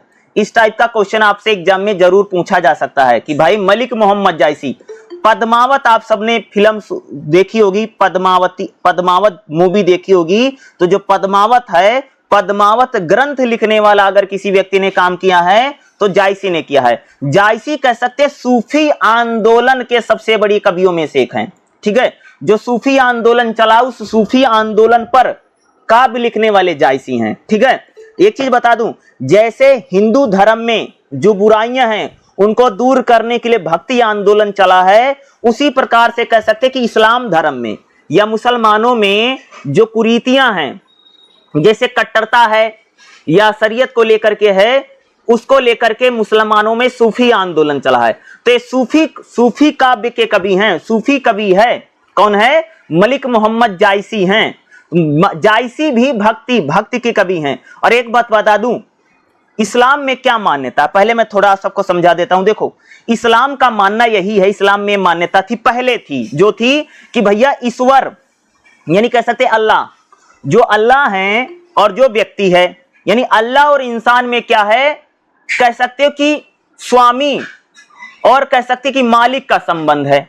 यानी कह सकते कि नौकर और मालिक का संबंध किसमें बताया गया? सुनो बता, इस्लाम में माना गया या इस्लाम में कहा गया कि अल्लाह और व्यक्ति में, अल्लाह यानी व्यक्ति, अल्लाह और व्यक्ति में क्या है कि इसमें भैया क्या है, स्वामी और नौकर का संबंध है, मालिक और नौकर का संबंध है किसमें? अल्लाह और व्यक्ति में। लेकिन कह सकते हैं सूफी जो कवि हैं, सूफी कवियों ने कहा कि यानी इन्होंने कहा कि भाई अल्लाह और व्यक्ति में प्रेमी और प्रेमिका का संबंध है। किसका संबंध है? यानी मलिक मोहम्मद जायसी हो या सूफी कवियों ने कहा कि भाई अल्लाह और व्यक्ति में किसका संबंध है?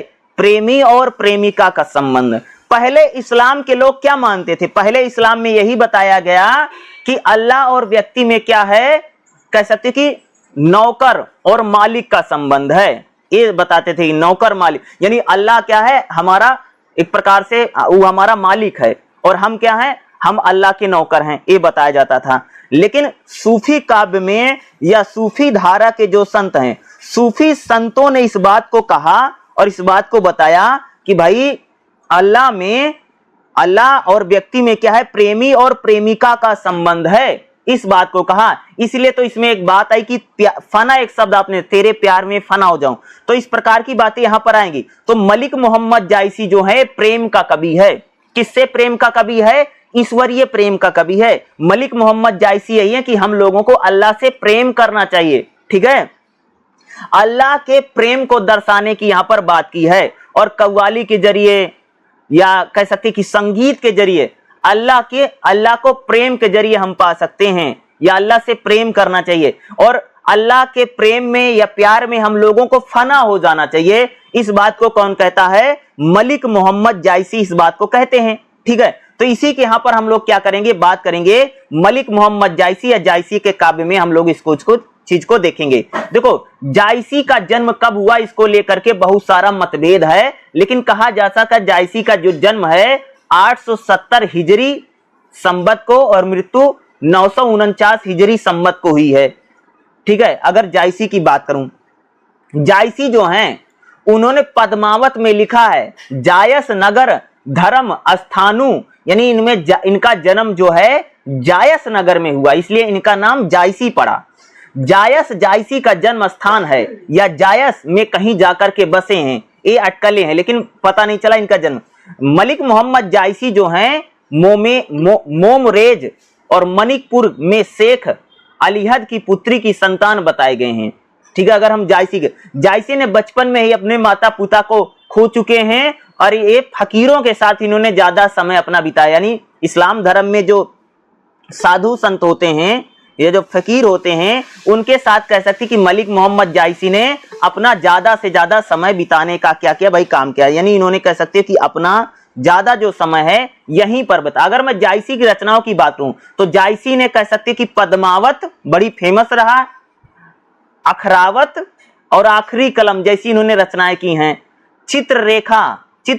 चित्ररेखा, मसालनामा, कहरनामा, सखरावत, चंपावत, इतरावत, यानी पद्मावत की रचना इन्होंने की और पद्मावत पर फिल्म भी बनी है, मूवी भी बनी, आप लोगों ने देखा भी होगा, जिसमें बहुत सारी पद्मावत की इन्होंने रचना 1540 में की है। ठीक है, पद्मावत जो है ये कब लिखी गई थी? 1540 में कह सकते भाई मलिक मोहम्मद जायसी ने पद्मावत की रचना की है। जब जायसी का जो समय है उस समय कह सकते कि भाई कि हिंदू धर्म में भक्ति आंदोलन चल रहा है और इस्लाम धर्म में जो कुरीतियां हैं उनको दूर करने के लिए सूफी आंदोलन चल रहा था। कौन सा आंदोलन? सूफी आंदोलन। सूफी आंदोलन वह आंदोलन है जिसके जरिए इस्लाम धर्म के जो सूफी कवि हैं उन्होंने इस्लाम में जो बुराइयां हैं, इस्लाम में जो कुरीतियां हैं, इस्लाम में एक बुराई क्या है? एक तो कट्टरता बहुत है, इस्लाम कट्टर धर्म है, कट्टरता को लेकर के और शरीयत में बदलाव होना चाहिए या शरीयत में बदलाव नहीं होना चाहिए, इस चीजों को लेकर के कह सकते कि इस्लाम धर्म में सूफी आंदोलन चला है। ठीक है, जायसी की भक्ति क्या है? क्योंकि ये थोड़ा सा क्या हो सकता है, इंपॉर्टेंट हो सकता है जायसी की अगर हम लोग भक्ति की बात करें। ठीक है, तो मलिक मोहम्मद जायसी पद्मावत में निर्गुण भक्ति करते हैं। क्यों इस्लाम में निर्गुण भक्ति है? सबको पता भाई, इस्लाम जो है निर्गुण निराकार ब्रह्म को मानता है। इस्लाम में क्या है? निर्गुण निराकार ब्रह्म को माना जाता है।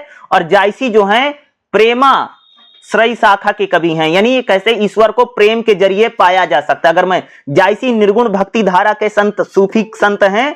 दूसरा जायसी जो है प्रेमाश्रयी शाखा जो है, क्या है? जायसी जो है प्रेमाश्रयी शाखा के माने जाते हैं। ठीक है, सूफी मत का दार्शनिक पक्ष क्या है? देखो सूफी संतों ने कहा है कि जो ईश्वर है या जो भगवान है वो क्या है? निराकार है। ठीक है, और सूफी का मतलब क्या था? सूफी मतलब भैया, सूफी जो शब्द है या 12वीं शताब्दी में सूफी यानी सफा शब्द है, और सफा का मतलब होता है कि सूफी उनको बोला जाता जो पवित्र लोग होते हैं, जो सदाचारी लोग होते थे, उनको सूफी कहा जाता है। और सूफी संतों ने इस बात को कहा कि ईश्वर को प्रेम के जरिए हम पा सकते हैं, यानी अल्लाह को प्रेम के जरिए पाया जा सकता है। ठीक है, अल्लाह, सूफी कवियों ने पूरी तरह से ईश्वरीय प्रेम की बात की और अल्लाह से प्रेम करने की बात की है। ठीक है, और उन्होंने इस बात को सिद्ध किया और कहा कि भाई अल्लाह से प्रेम करो, अल्लाह प्रेम के हैं। और ठीक है, और इन्होंने कहा कि अल्लाह और व्यक्ति में क्या है? प्रेमी और प्रेमिका का संबंध है। सूफी संतों ने कहा क्या? सूफी संतों ने क्या कहा कि भाई व्यक्ति और अल्लाह में प्रेमी और प्रेमिका का संबंध, जो पहले लोग बताते थे कि भाई मालिक और नौकर का संबंध इन लोगों ने है। जायसी के कवित्व में प्रेम है, यानी जायसी ने प्रेम की रचनाएं की हैं और ईश्वरीय प्रेम की रचना की, यानी ईश्वर से प्रेम करने की बात कौन करते हैं? जायसी करते हैं। ठीक है, जैसे यहां पर शब्द है तेरे प्यार में फना हो जाऊं, इस्लाम में आप फिल्मों में आप लोगों ने फना शब्द खूब सुना होगा। तो ये सूफी संतों के जरिए फना शब्द है भाई कि ईश्वर के प्रेम में आप लोगों को फना हो जाए। ईश्वर के लिए भैया, ईश्वर के प्रेम में सब कुछ कुर्बान कर दो। ईश्वर के लिए, अल्लाह के लिए सब कुछ दे दीजिए। ठीक है, यहाँ पर जब लिखोगे आंसर ना, तो यहाँ पर अल्लाह शब्द का जिक्र करना, क्योंकि जैसी इस्लाम का कभी है तो ईश्वर मत लिखना, अल्लाह लिखना। ठीक है, तो अल्लाह ही लिखोगे तो आपके लिए सही रहेगा। दूसरा, अगर हम लोग जायसी की बात करें तो जायसी मैंने आपको बता दिया किस प्रकार की कवि है। तो जायसी को लेकर के आपके एग्जाम में एक क्वेश्चन जरूर पूछा जा सकता है। जायसी जो है प्रेम को लेकर के लिखते हैं, प्रेम कहानियां लिखते हैं, और प्रेम को लेकर के इन्होंने ज्यादातर अपने भक्ति काव्य की रचना की है, और कहते हैं कि भैया ईश्वर को हम प्रेम के जरिए ही पा सकते हैं। ठीक है, और जैसे मैंने बताया ना कि जायसी जो है लोक जीवन को लेकर के लेती है। जायसी का कहना यही था कि भाई यह पूरे संसार में जो एक प्रकार से जातिवाद है, जो छुआछूत है, जो आडंबर है, इनका इन्होंने कह सकते विरोध किया है, और कह सकते इन्होंने ईश्वरीय प्रेम की बात की। ईश्वर को आप प्रेम के जरिए पा सकते हैं, और हर व्यक्ति को ईश्वर से प्रेम करना चाहिए, और अल्लाह और ईश्वर के बीच में प्रेम का संबंध है, और अल्लाह ईश्वर में ये, और हम लोगों को जन्म मृत्यु के आधार पर, राग द्वेष के आधार पर, प्रेम घृणा के आधार पर, शत्रु और मित्रता के आधार पर किसी प्रकार का भेदभाव नहीं करना। जायसी जादू टोना झाड़ फूंक इन सबको नहीं मानते हैं। वो कहते हैं कि ईश्वर को पाने के लिए आपको बड़े बड़े आडंबर और नहीं करने हैं, ईश्वर को आप लोग सिर्फ प्रेम के जरिए ही पा सकते हैं। ठीक है, और उसके लिए आपको बहुत ज्यादा पाखंड और दिखावा करने की आवश्यकता नहीं है। ईश्वर एक सिंपल भगत, अगर आपके मन में ईश्वर को पाने का प्रेम है तो आप आराम से क्या कर सकते हैं, ईश्वर को पा सकते हैं, और उसके लिए आपको आडंबर की जरूरत नहीं है, आपको दिखावे की जरूरत नहीं है, ये सारी चीजें की आपको आवश्यकता नहीं पड़ेगी अगर हम लोग जायसी के। तो जायसी एक इंपॉर्टेंट है भाई, जायसी को लेकर के एग्जाम में आ सकता है। ठीक है, अगला जो हमारा चैप्टर रहेगा, चैप्टर नंबर 6 क्या रहेगा भाई, मीराबाई का काव्य, जिसमें हम लोग मीराबाई के बारे में बात करेंगे, मीराबाई की भक्ति भावना।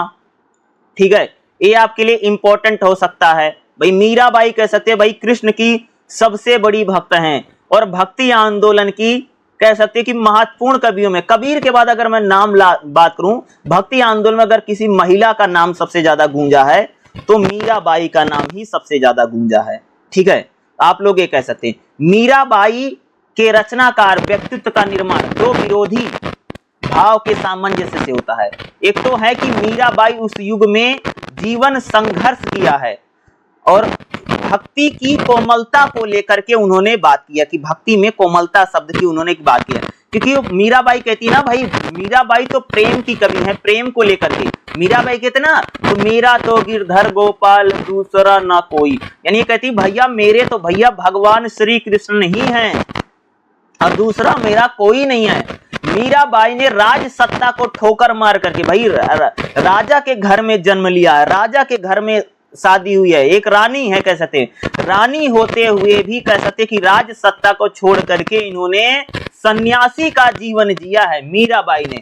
और क्यों जिया है, क्योंकि इनको भगवान कृष्ण से बहुत प्रेम है, इन्होंने भगवान कृष्ण को ही कह सकते जी अपना पति मान लिया है। किसने, मीराबाई ने। मीराबाई कह सकते कहा जाता है कि ये कृष्ण की जो मूर्ति है ना, उसको लेकर के अपने ससुराल गई हैं, और इनके जो पति हैं उन्होंने इनको विष का प्याला यानी जहर देकर के मारने की कोशिश की थी, लेकिन भैया ये फिर भी मीराबाई बच गई थी। कहा जाता है कि इन्होंने भैया श्री कृष्ण की भक्त हैं, और श्री कृष्ण को इन्होंने अपना पति मान लिया है। ठीक है, राजस्थान में एक राजघराने में मीराबाई का जन्म हुआ, इनका विवाह कह सकते बताया जाता गुजरात में हुआ। ठीक है, तो गुजराती और राजस्थानी भाषा और ब्रज भाषा का प्रयोग मीराबाई ने कह सकते खूब ज्यादा किया। ठीक है, ये कह सकते कि जब इनकी शादी हो गई है, शादी होने के बाद ये कह सकते कि सन्यास ले लेती हैं, और अपना घर परिवार राजपाट छोड़ करके आकर के मथुरा वृंदावन में रहती हैं, और कह सकते यहीं कृष्ण के भजनों को गाती हैं, और घूम घूम करके, क्योंकि भक्ति आंदोलन के जो संत हैं घूम घूम करके भिक्षा मांगते थे, और कृष्ण के राम के भजन गा करके भैया भिक्षा मांगते थे। जैसे आज लोग आप देखते हैं साधु संत आते हैं, ऐसे कुछ बांसुरी बजा करके गाता वाता है, भजन वजन गाता है, तो लोग उसको कुछ पैसा दे देते हैं, कोई खाना खिला देता है। तो ज्यादातर भक्ति आंदोलन के जो संत जिनकी हम लोग बात कर रहे हैं, ज्यादातर लोग ऐसे हैं। मीराबाई तो बताया जाता भाई घूम घूम करके कृष्ण के भजन को गाती थी। ठीक है, मीराबाई की अगर हम लोग बात करें तो मीराबाई के जन्म को लेकर के विद्वानों मतभेद है। कुछ लोग कहते हैं कि इनका जन्म महाराणा कुंभा की पत्नी और जयमाल राठौर की पुत्री कहा गया है। कर्नल टंडा ने मीराबाई को विद्यापति के समकालीन माना। सर्वप्रथम मीरा को विद्यापति का समकालीन माना गया है। तो विद्यापति का समकालीन, ये विद्यापति बहुत कवि हैं। कहा जाता कि मीराबाई का जन्म 1498 में हुआ। कब हुआ भाई? मीराबाई का जन्म 1498 के आसपास हुआ है। कुछ ऐसे भी विद्वान हैं जो मीराबाई का जन्म 1504 मानते, किंतु इसमें ज्यादा समर्थन नहीं मिला। मीराबाई का जन्म जोधपुर से 35 किलोमीटर दूर कुंडरकी नामक गांव में हुआ। मीरा अपने पदों में कई बार इसका जिक्र भी करती हैं और कह सकते कि भाई मीराबाई जो है एक राज खानदान में इनका जन्म हुआ, पालन पोषण भी इनका राज खानदान में हुआ, और जब इनका विवाह हुआ तो इनका विवाह महाराणा सांगा के ज्येष्ठ पुत्र कुंवर भोजराज के साथ 1516 में हुआ। विवाह के बाद वे अपने ससुराल मेवाड़ गई। थोड़े ही समय के बाद मीराबाई के पति का देहांत हो गया। इस प्रकार मीराबाई युवा अवस्था में ही विधवा हो गई है। पति के न रहने पर मीरा ने गिरधर नागर की ओर से एक प्रतिष्ठित भाव का चित्त लगाया। साधु संतों की संगति मीरा की ओर जाती है। राजमहल का त्याग करके मीराबाई मंदिर में गिरधर की मूर्ति लेकर के नाचती हैं। ऐसा भी उल्लेख मिलता कि मीराबाई का तुलसीदास से पत्र व्यवहार हुआ था। तुलसीदास ने जाके प्रियना राम वैदेही जैसा पद उन्होंने लिखा है, किंतु समय के हिसाब से पत्र व्यवहार असंभव है। माना जाता कि मीरा राजस्थान को छोड़कर के वृंदावन में आकर के रहती थी। कहते हैं कि मीराबाई ने कह सकते कि राज परिवार को छोड़ करके कहाँ रहती थी भाई? अपने यहाँ आकर के रह रही थी, वृंदावन में, मथुरा में आकर के रहती थी। मीराबाई की अगर हम रचनाओं की बात करें तो मीराबाई ने कुल 7-8 कृतियों का रचनाएं की है। जैसे मीराबाई की अगर बात करोगे तो मीराबाई ने तो जैसे इन्होंने पदावली लिखी है, मीराबाई के भजन इन्होंने लिख रखे हैं, ठीक है। मीराबाई की पदावली जो बहुत फेमस हुई है, इसमें कह सकते हैं इन्होंने अपने ज्यादातर दोहे, छंद और भजन इन्होंने लिख रखे। मीराबाई की जो पदावली है, अगर मीराबाई की अगर मैं बात करूं तो मीराबाई सगुण भक्ति धारा की संत हैं। सगुण भक्ति का मतलब क्या है कि ऐसे संत जिन्होंने ईश्वर को किसी व्यक्ति में, किसी दिव्यात्मा में, किसी मूर्ति में, किसी मंदिर में या मानते, उसी को क्या बोलते हैं भाई? सगुण भक्ति बोलते हैं, ठीक है। तो मीराबाई कैसी संत हैं? सगुण भक्ति धारा के संत हैं। इन्होंने कृष्ण की इन्होंने पूजा की है, कृष्ण की कह सकते हैं इन्होंने आराधना की है। मीराबाई कहती हैं कि भैया भक्त को क्रोध, अहंकार, काम, लोभ इस प्रकार की चीजें नहीं करना चाहिए। मीराबाई उदार संत हैं। मीराबाई का जो हृदय है वो बहुत उदार है।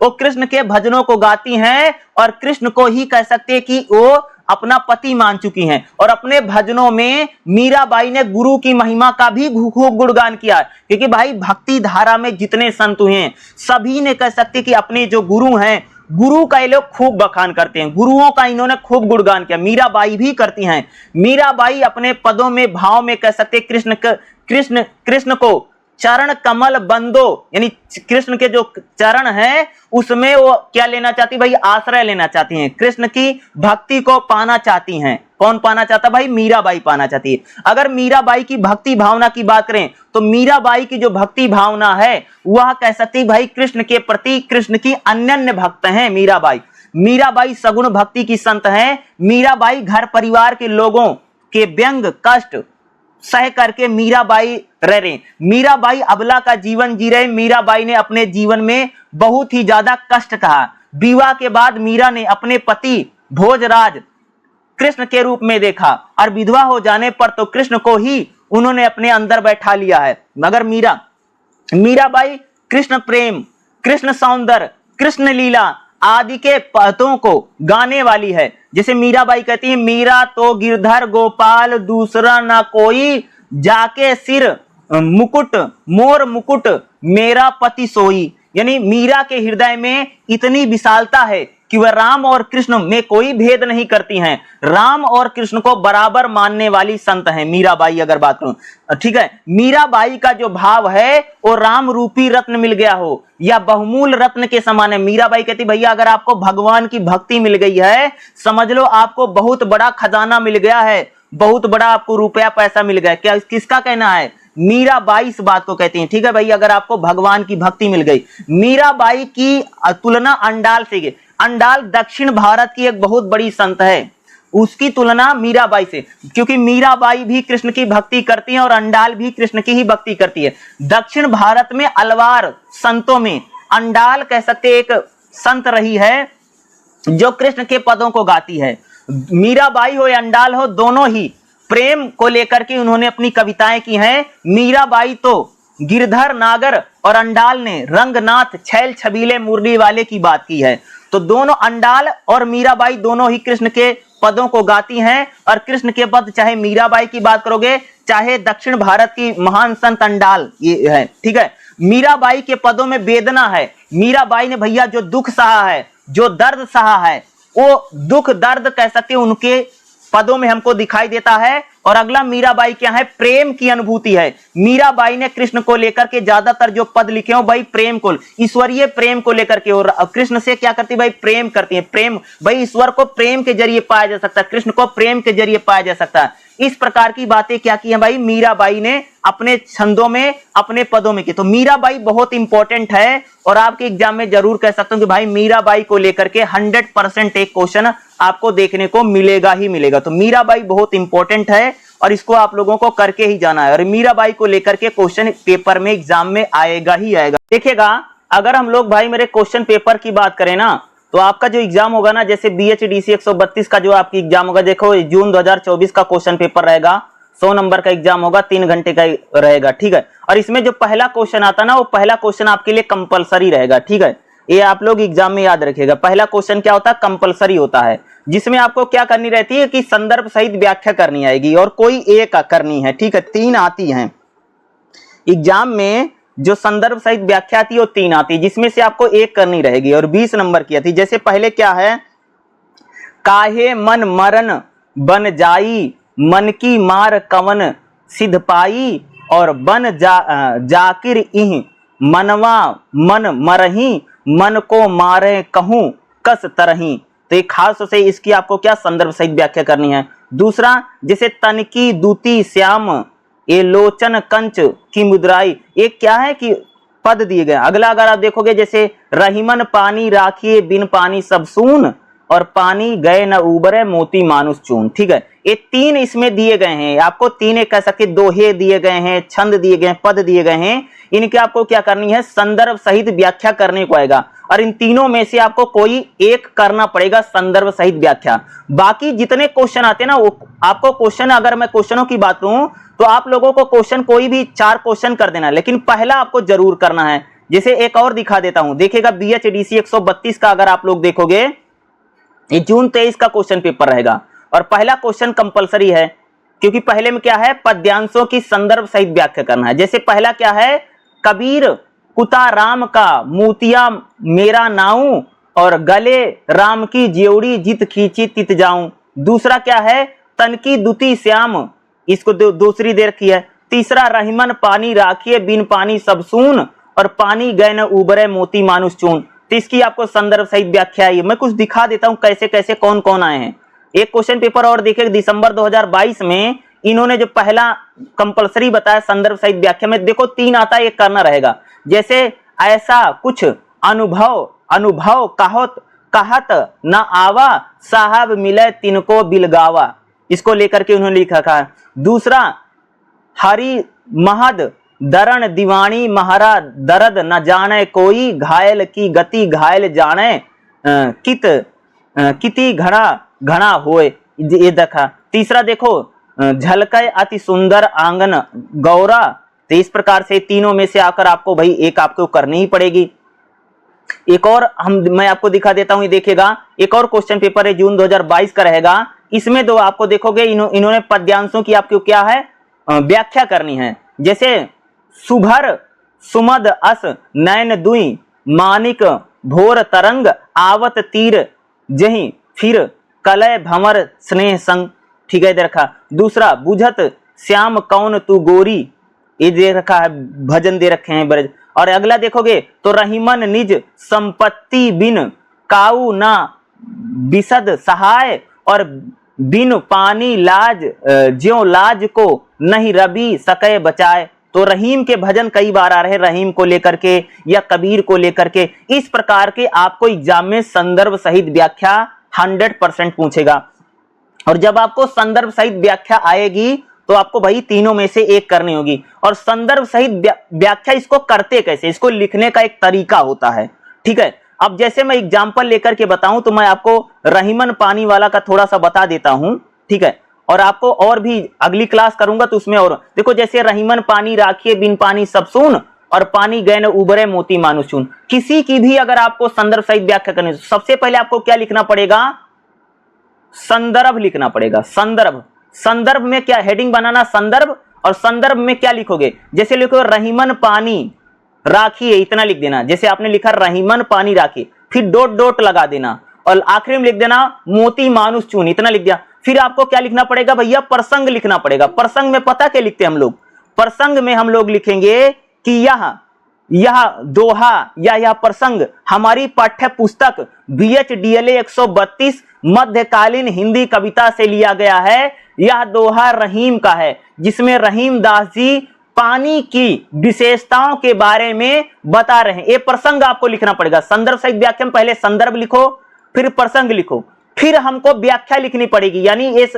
दोहे का इसका हिंदी करना पड़ेगा। दोहा जिसे रहीम कहते भैया, रहीम कहते भैया पानी को रखना चाहिए, और पानी जाने से सब कुछ सूना सूना हो जाता है। अगर व्यक्ति का पानी चला गया यानी इज्जत चली गई, मोती का पानी चला गया तो मोती का कोई मूल्य नहीं है, और चूने का पानी चला जाता है, चूने का भी कोई मूल्य नहीं बचता है। फिर हमको व्याख्या करनी, और व्याख्या के बाद हम लोगों को विशेष लिखना पड़ेगा 2-3 पॉइंट में। जैसे भाषा सरल और सरस है, रहीम दास ने पानी की बात की है, इसमें यह दोहा छंद है, और इस प्रकार से आपको लिखना पड़ेगा। तो संदर्भ, ये जो आपकी संदर्भ सहित व्याख्या आपको आएगी, तो आपको सप्रसंग व्याख्या करनी है, तो व्याख्या भाई 100% करनी ही करनी है। जैसे कबीर कुता राम का मोतिया मेरा नाऊ, और गले राम की जेवड़ी जित तीते खित जाऊं, ये कबीर का पद है। कबीर कहते हैं कि भाई मेरे गले में भगवान राम की माला या पट्टा पड़ा हुआ है, और भगवान राम मुझे जिस तरफ खींचते हैं